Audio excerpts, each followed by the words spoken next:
Hello, I'm Jared Allen. And I'm Cindy Lay, and we present to you a Castro consensus, understanding the role of dependence in consensus formation. Now imagine that you're tasked with a claim, and you want to decide whether it's true or not. You might consult the people that you know and trust and ask their opinion or the knowledge of experts around you. In other words, you might use a consensus as an indicator of truth. But what is a consensus, and why does it matter? A consensus is a group solidarity in sentiment and belief, as Merriam-Webster defines it, but it really is just a general agreement on a claim. And often people will use this general agreement as a proxy for truth, which is why independence in a consensus is so important. In an independent consensus, there's freedom from outside control or support. So in the making of the consensus, there's no coercion, influence, or ill-intentioned motives to influence the outcome of a consensus. Take, for example, the fact that the Earth rotates around the Sun and not the other way around. Most people agree with this claim, and they have reason to believe so because there's lots of scientific evidence supporting the Earth's rotations around the Sun. There's a lot of reputable sources, and so we can say that this is an independent consensus. The same goes for the fact that germs cause disease, or cigarettes can cause lung cancer. In both these cases, there's a lot of medical evidence that germs do cause disease, and a lot of studies shown that lung cancer is linked to smoking cigarettes. In the other case, there's not a lot of people being funded to say that cigarettes will boost your health, or at least not enough that it reflects the overwhelming majority opinion that cigarettes do cause lung cancer. But what about a case in which a consensus is not fully independent? Can we trust a consensus where there's perhaps some coercion? In real-world situations, people may not be independent. There are a number of factors that can influence people's decisions. For example, Fidel Castro was elected to lead Cuba many times, but people were coerced to vote for him, so the consensus around his re-election doesn't necessarily mean that he was a good leader. As another example, with roll call voting in the US Congress, it is possible for people to be influenced by seeing how their colleagues vote on a bill and having their opinions be influenced from that.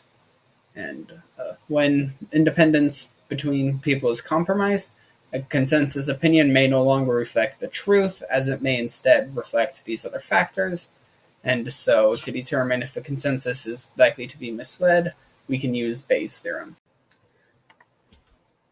Bayes' theorem, shown on the slide, is a formula for computing how likely a potential hypothesis is to be true, given some evidence for it. It's used in many different subject areas, including medicine and AI, due to its broad applicability, and we can use this rule to determine the strength of evidence provided by a consensus if we have some belief about how likely the hypothesis the consensus formed around is, and if we know how likely the consensus is to appear if the hypothesis is true or if it is false.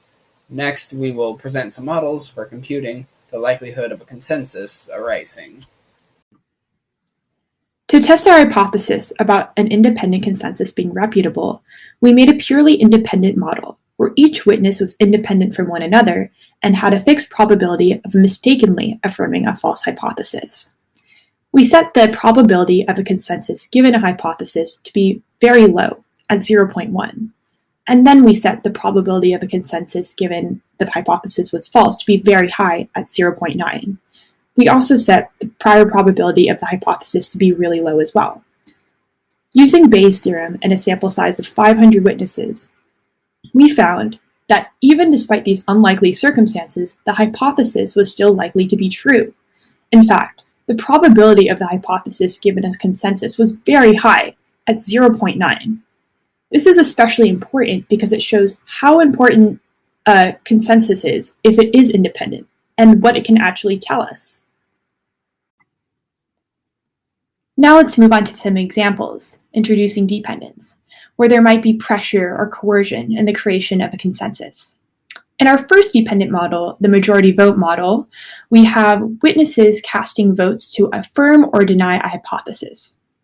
And previous votes are weighted the same as later votes, except that when each witness casts their votes, they have an idea of a fraction of witnesses that affirmed the hypothesis before they voted.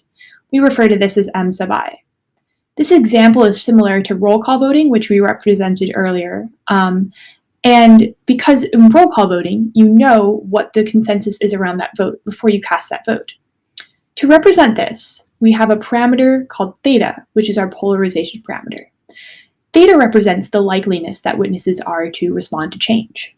And as you can see, with higher values of theta, the witnesses start to agree with each other very quickly. When theta is 2, it is a slower agreement, but when theta is 20, witnesses almost agree with each other immediately. But this shows us that a consensus like this, where a dependence is introduced, is not necessarily reputable, because the witnesses will end up agreeing with each other, and it won't be truthful. The next model of dependence we developed is our recent majority vote model. This model weights more recent witnesses more highly, as people are more likely to be influenced by others close to them. To model this, we decay the influence of a given witness exponentially over time, as shown in the graph, and this change alone doesn't change the overall behavior of the system much, but we explain this now because the future models also use a similar behavior. So next we considered what happens if there's some outside pressure influencing people's decisions. To model coercion against affirming a hypothesis, we decrease the probability of any given witness affirming it, with witnesses otherwise influencing each other normally. The graph shown indicates the probability of witnesses affirming over time with pressure of various strengths, with a beta value of 0 representing witnesses unable to affirm, a beta value of 1 representing witnesses free from all coercion, and values in between being in between. And as you can see, the stronger the coercion, the more rapidly any chance of people affirming it tends to die out. For our last model, we introduced the possibility of a varying level of dependence between witnesses. To do this, we introduced 2 new parameters to the model, lambda, which represents the level of dependence between witnesses, and p sub f, which represents the likelihood of any individual witness affirming the hypothesis without influence from others. And this chart shows that the likelihood of a consensus falsely arising grows exponentially as you increase the amount of dependence between witnesses. Note the log scale on the graph. And this happens regardless of how reliable any individual witness would be on their own. And so you can see that even a slight amount of dependence being introduced between witnesses greatly decreases the strength of evidence that a consensus around a position can provide. Through modeling both independence and dependence, we found that when a position is punishable, a consensus will eventually arise against that position, and the consensus will be meaningless. It will be unreliable and not reflective of the true opinions that individuals hold. We can only trust a consensus to the extent that individuals are allowed to disagree with the position. And so we found that dependence, when introduced, makes a false consensus more likely, whether this is biased elections within a Castro regime, or this is roll call voting in the US legislative branch. Overall, dependence will affect the outcome of the consensus. But we did find that when we have an independent consensus, even in very unfavorable circumstances, the consensus will be truthful. So, if you're faced with a claim and you want to know whether it's true or not, make sure that you rely on an independent consensus as an indicator of truth. Thank you for coming to our talk.